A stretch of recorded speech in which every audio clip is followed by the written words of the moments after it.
बहुत झील अच्छा जो मैंने कि पैसा देखिकी भल पाती बहुत पुओ देख आसती कि झील को जीवन बर्बाद में भी आसते हाँ एमती बहुत झील अच्छा यहाँ सत कथा कि बहुत झील अच्छा जो मैंने पैसा देखिकी भी भल पाती पैसा भी भल पाती कि एमती भी बहुत झील अच्छा जो मैंने पैसा नुह एक्चुअली गोटे लाइफ पार्टनर दरकार थाए तो से कहती तो जदि भल पाँच जदि आपण भितर कौन लव अफेयर चलती तो सेटा पारिवारिक हिसाब से सीमित रहा दरकार बाहर कौन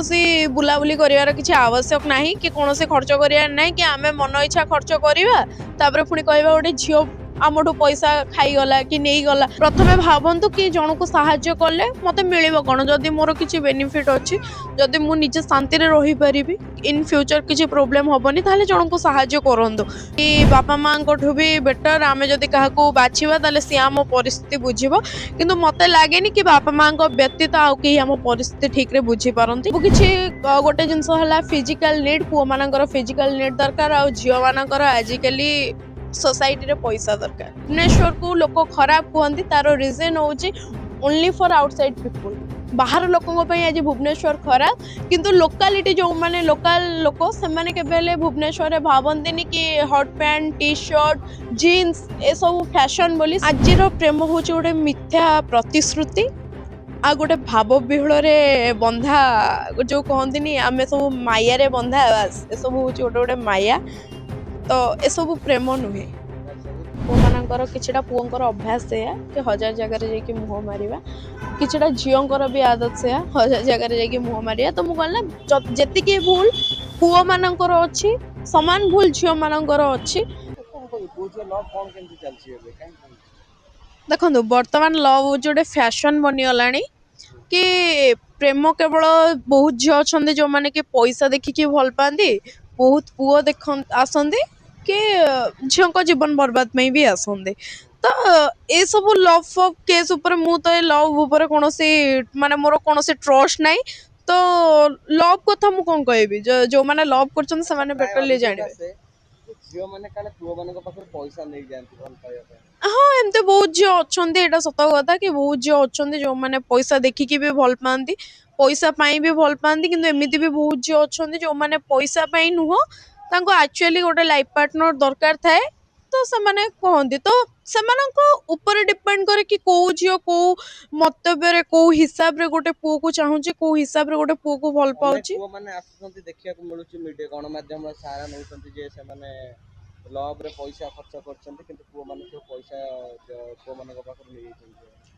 मु तो सही कथा कहल ना कि कौ झीर माने चिंताधारा कौन सेटा ता चिंताधारा उपरे ही निर्भर करे आ बाकी रहा पुओ मानकर खर्च करवा मु कहूँ मो कहवा कथा कि जदि भल पाँच जदि आपण भितर कौन लव अफेयर चलती तो सेटा पारिवारिक हिसाब से सीमित रहा दरकार बाहर कौन बुलाबुली कर किसी आवश्यक ना कि कौन खर्च करार ना कि आम मन इच्छा खर्च करवा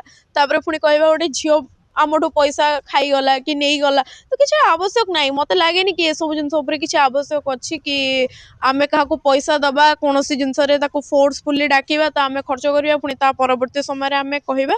कि आमठू से पैसा नहीं गला देखो फास्ट जिनस बहुत जो अच्छा जो मैंने एक्चुअली लव करती कि से भाया सिचुएसन आसे फैमिली रे हो कि निजर हो कि जो माने जो कहते निजर भावना को जनक पाखे माने मन खोली कहवा से हिसाब से किछिटा पुओंठू हेल्प आनी था कि मु तुमको रिटर्न करदेवी माने आगु को आगामी दिन में रिटर्न करदेवी तो से परिस्थिति को बुझिकी जब जड़े साहाय्य करुच्ची तो सामना लोकर परिस्थिति बुझिकी पैसा फेरवा जाए अपेक्षा करवा दरकार आउ जदि सेमिति किछि मतांतर होउची पारिवारिक हिसाब रे ताको समाधान करबा आवश्यक ताको सोशल मीडिया रे आसिक हाइलाइट करे किछि आवश्यक नै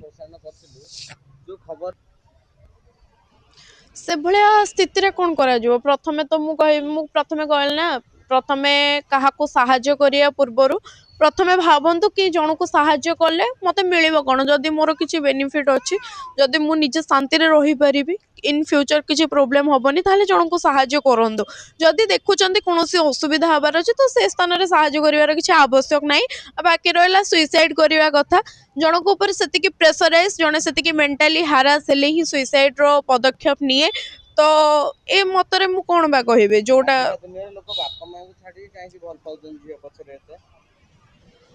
कहली पूरा लव बर्तमान गोटे फैशन हो गलानी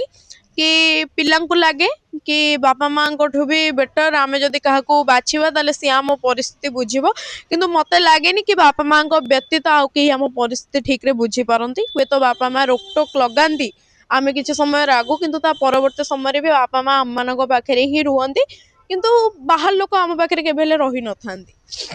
ଆଚ୍ଛା ବାହାର ଲୋକ ବାହାର ପୁଅକୁ ଝିଅ ମାନେ କାହିଁ ଏତେ ଭରସା କରନ୍ତି? ସେଟା ମୁଁ ଜାଣିନି ଯୋଉମାନେ ଲଭ୍ କରୁଛନ୍ତି ସେମାନେ ବହୁତ ଭଲ ମାନେ ଭଲସେ ଜାଣିଥିବେ ଆଉ ଗୋଟେ ଜିନିଷ ହେଲା ଝିଅ ମାନେ ବହୁତ ଇମୋସନାଲ ଥାଆନ୍ତି ଦ୍ୟାଟ୍ କି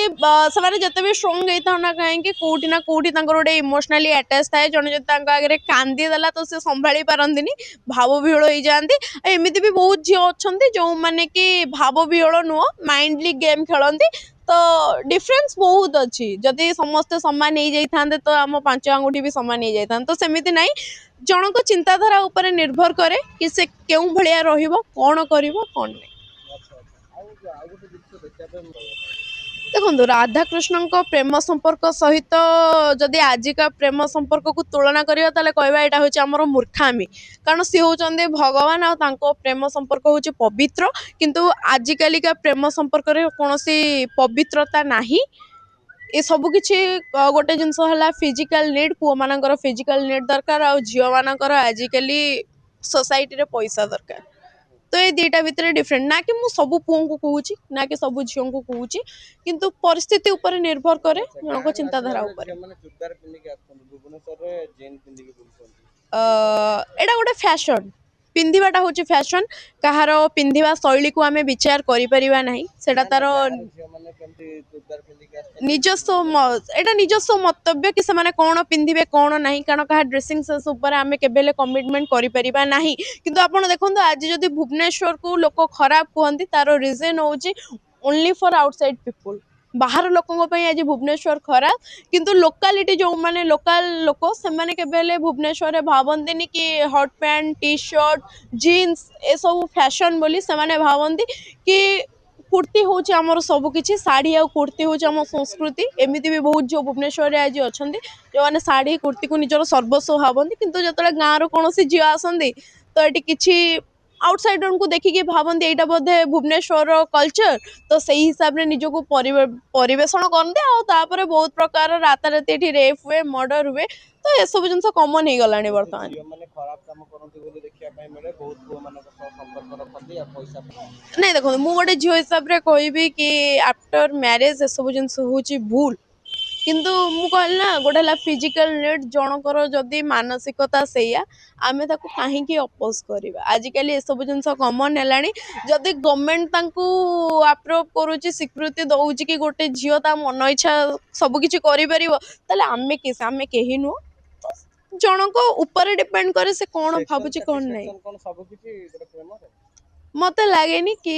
ଜଣେ ଜଣଙ୍କୁ ଭଲ ପାଉଛି ମତଲବ କେବଳ ତାକୁ ଛୁଇଁବ ତା ସହିତ ବେଡ୍ ସେୟାର କରିବ ଦ୍ୟାଟ୍ସ ଏନଫ୍ ମତେ ଲାଗେନି ଏସବୁ ଠିକ ବୋଲି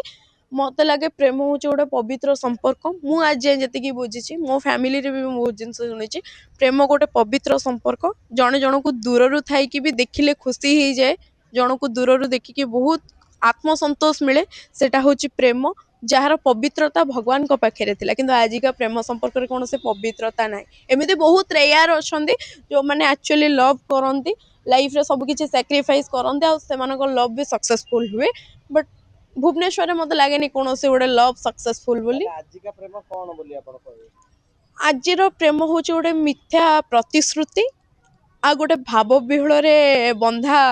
ଯୋଉ କହନ୍ତିନି ଆମେ ସବୁ ମାୟାରେ ବନ୍ଧା ବାସ୍ ଏସବୁ ହଉଛି ଗୋଟେ ଗୋଟେ ମାୟା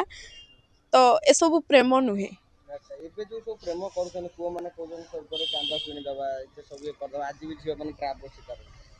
ହଁ ଆପଣ ଭୁବନେଶ୍ୱରରେ ଲଭ୍ କେସ୍ କେବଳ କହିବାକୁ ଗଲେ ଏଇଟା ବି ଭୁଲ ହବ କି ଆମ ପୁଅମାନେ କେବଳ ଲଭ୍ କେସରେ ଟ୍ରାପ୍ କରୁଛନ୍ତି ଭୁଲ କଥା ବହୁତ ଏମିତି ବି ଗୋଟେ ଅଛି କି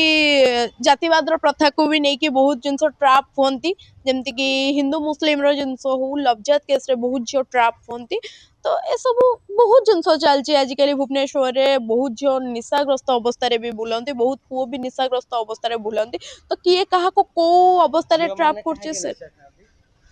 ମୁଁ କହିଲି ନା ଜଣଙ୍କର ନିଜସ୍ୱ ଚିନ୍ତାଧାରା କି ଜଣେ କେମିତି ନିଜକୁ ଲୋକଙ୍କ ଆଗରେ ପରିଚିତ କରେଇବ, ଜଣେ ନିଜକୁ କୋଉ ଭଳିଆ ଜଣଙ୍କ ଆଗରେ ପରିବେଷଣ କରିବ, ସେଟା ତା ଉପରେ ଡିପେଣ୍ଡ କରେ। ଝିଅ ମାନେ ପୁଅ ମାନଙ୍କ ନାଇଁ ମୁଁ କହିଲି ନା ଜଣଙ୍କର ଇଚ୍ଛା, ଜଣେ ତା ଇଚ୍ଛାରେ ନିଜସ୍ୱ କାମ କରିବ, ଆମେ ତାକୁ କଣ ବା କହିପାରିବା। ମୁଁ ଯଦି ଏବେ ଆପଣଙ୍କ ପାଖରୁ ଟଙ୍କା ନେବାକୁ ଚାହିଁବି ମୁଁ ନେଇପାରିବି ଇଜିଲି, ମୁଁ ଆପଣଙ୍କୁ କୌଣସି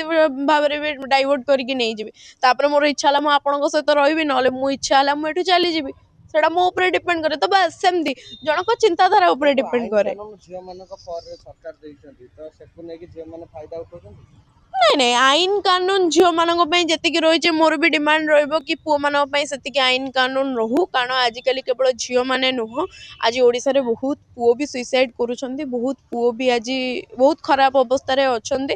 ତ ହଁ, ଏଇଟା ବି ଗୋଟେ ମାଧ୍ୟମ ହେଇପାରେ କି ଆଇନ କାନୁନ ଝିଅମାନଙ୍କ ସପକ୍ଷରେ, ଝିଅମାନେ ତାର ଫାଇଦା ବି ଉଠେଇ ଥାଇ ପାରନ୍ତି, କିନ୍ତୁ ସବୁ ଝିଅ ତାର ଫାଇଦା ଉଠାନ୍ତି ନାହିଁ। କିଛି ଜଣ ସେତିକି ହାର୍ମଫୁଲ ଅବସ୍ଥାରେ ଆସନ୍ତି, ଆଇନର ସହାୟତା ଆପଣଙ୍କ ନିଅନ୍ତି। ଦେଖିବାରେ ଆପଣ ଏତେ ଦିନ ବୁଲିବା ଭିତରେ ଦେଖିଥିବେ କୋଉ ଝିଅ ଲଭ୍ ସେକ୍ସ ଭିତରେ ହାରାସମେଣ୍ଟ ଅବସ୍ଥାରେ କେମିତି ଲାଡ଼ ହାଲତରେ ଆପଣ ଦେଖୁଛନ୍ତି। ହଁ ମୁଁ ସେଇଭଳିଆ କେସ୍ ବହୁତ ଦେଖିଛି। ମୁଁ ନିଜେ ତଥାପି ଆପଣଙ୍କର ସବୁଠୁ ଭଲ କେସ୍ ଟା କୋଉଟା ଯୋଉଟା ଦେଖିଛନ୍ତି ଅତି ଦୁଃଖଦ ଜିନିଷ। ବହୁତ ଗୋଟେ ମାଇନର ଏଜ୍ ଛୁଆ ଯାହାର ଏଜ୍ 16 ଭଳିଆ ହେଇଥିଲା, ସେ ଗୋଟେ ପୁଅକୁ ଲଭ୍ କଲା। ସେ ପୁଅ ବହୁତ ଖରାପ କଣ୍ଡିସନରେ ଥିଲା, ତ ସେ ପୁଅକୁ ଲଭ୍ କରିବା, ତାପରେ ସେ ପୁଅ ଅନ୍ୟମାନଙ୍କ ସହିତ ଯାଇକି ମିଶିବା, ତାପରେ ପୁଣି ଥରେ ଆକୁ ଧୋକା ଦେବା, ଇଏ ଚିଟ୍ କରିବା, କାନ୍ଦିବା,